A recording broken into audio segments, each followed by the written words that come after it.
côte atlantique, de la Bretagne au Pays Basque, ces plages sont devenues des cimetières pour dauphins. Depuis le début de l'année, plus de 1000 dauphins se sont échoués sur ces plages, et pour les scientifiques, en réalité, ils seraient 10 fois plus nombreux à mourir dans les filets des bateaux de pêche. Militants écolos contre pêcheurs, la situation est de plus en plus tendue.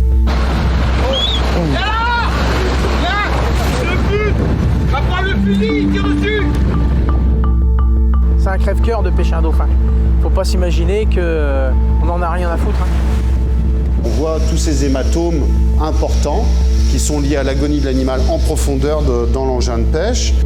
Il faut absolument réduire les captures de manière importante et rapidement si on ne veut pas constater le déclin dans les populations. Le jour où on constatera le déclin, il sera trop tard. Pour Brut, on a embarqué à bord du Sam Simon, un patrouilleur de l'ONG Sea Shepherd. Ce patrouilleur est là pour sauver un maximum de dauphins. L'ONG Sea Shepherd, c'est une ONG créée en 1977 par Paul Watson. Ce Canadien est devenu célèbre pour ses actions sur tous les océans.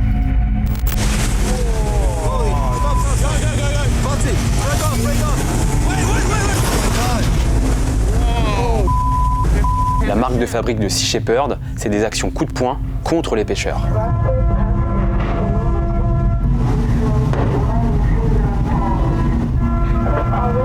Le premier danger pour les dauphins, c'est la pêche intensive. Dans le golfe de Gascogne, un bateau peut dérouler jusqu'à 100 km de filet. Sauf que dans cette zone, il y a 400 bateaux de pêche, soit 40 000 km de filet.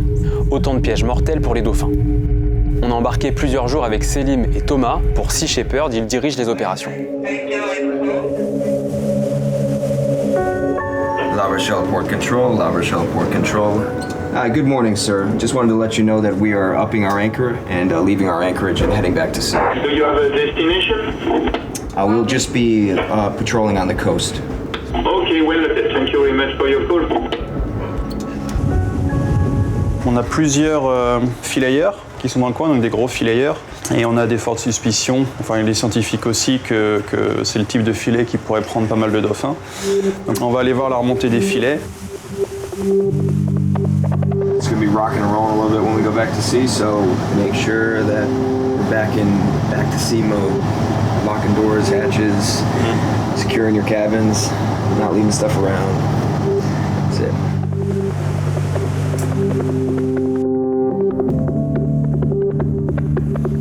Okay, ready on nines?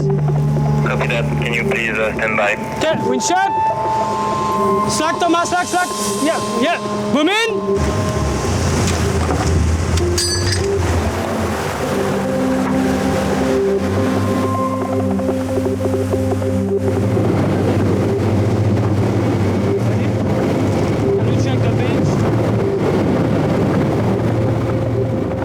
Ici embarcation Sea Shepherd. Juste pour vous prévenir que nous arrivons à votre bâbord, juste pour observer la remontée de votre filet. Oui, d'accord, pas de souci. On a encore 800 mètres, puis après on arrête et on reprend de l'autre côté, donc on a encore 800 mètres à virer.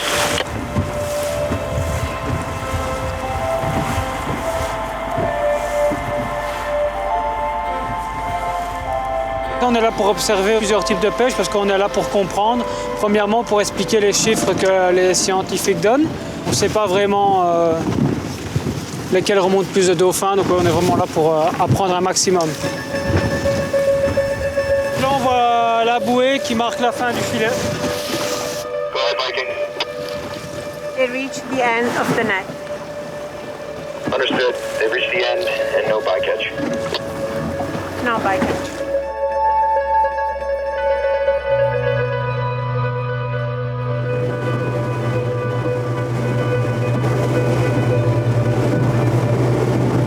Ici embarcation de l'ONG Sea Shepherd. Nous arrivons à votre bâbord pour observer. Bah ouais. Tant que vous montez pas à bord, pas de soucis, vous allez observer ce que vous voudrez. À vous. Voilà, je les ai contactés pour leur prévenir qu'on est arrivé, ils nous ont salués, et voilà, ça se passe bien, quoi. Il y a des fois où c'est plus tendu. Ouais, il y a des fois c'est plus tendu.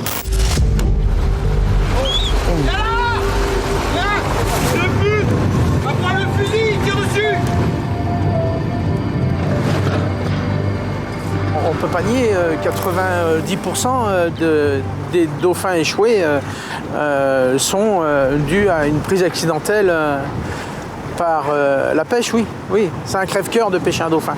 Faut pas s'imaginer qu'on n'en a rien à foutre. Hein. Les pêcheurs disent ne pas pouvoir changer de méthode. L'ONG Sea Shepherd veut donc imposer la présence de caméras sur chaque bateau et filmer la remontée de chaque filet. Pour les scientifiques qui autopsient les dauphins, il y a urgence. Si on ne change rien, l'espèce va disparaître du golfe de Gascogne. Alors, le tout, c'est de la méthode.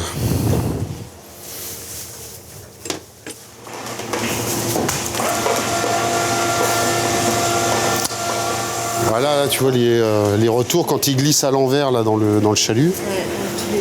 Et tu vois, après, c'est que des grosses marques de cornes. Tu vois, un beau cerclage là autour de l'abdomen. On en a vu sur le terrain peut-être 3 autres de caudales coupées.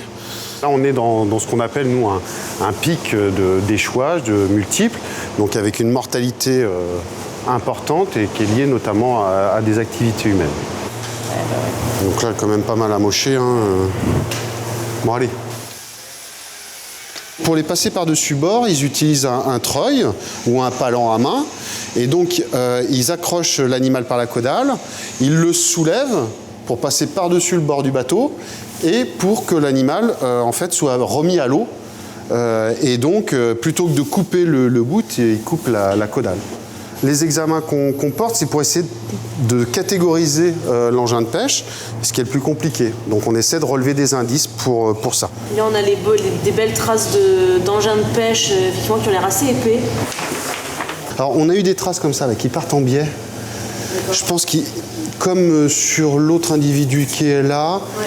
Ils doivent passer un bout autour. Ce qui est inquiétant, c'est que ça fait 4 ans que chaque année est pire que la précédente. Les données qu'on a nous indiquent qu'il n'y a pas plus de dauphins dans la zone qu'il y a 10 ans.